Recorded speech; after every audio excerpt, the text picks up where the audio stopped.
In 1993, The New Yorker ran a cartoon that has since become iconic about two dogs on a computer surfing the internet, one saying to the other, "On the internet, nobody knows you're a dog." And I think 25 years ago, we had a sense that the internet gave us speed, it gave us variety and choice, and it gave us anonymity.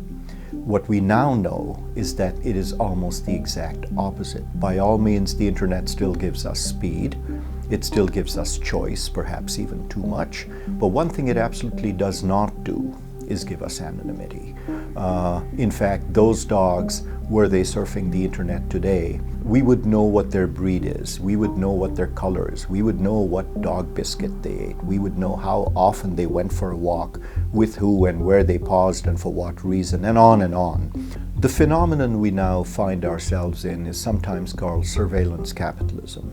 And the essence of it is that when we use the internet and become anything but anonymous in our habits and perhaps even in our thinking, there are entities and people that can capitalize on this and commercialize the data that's generated by our surfing. But the real factor here is that data isn't simply an economic resource. It has dimensions that extend to the health of our democracy. It has dimensions that extend to what we see ourselves as individuals, i.e. our privacy and our habits. They extend into things like public security, public health, the quality of the air we breathe. And so these are balances that have to be struck. What might they be?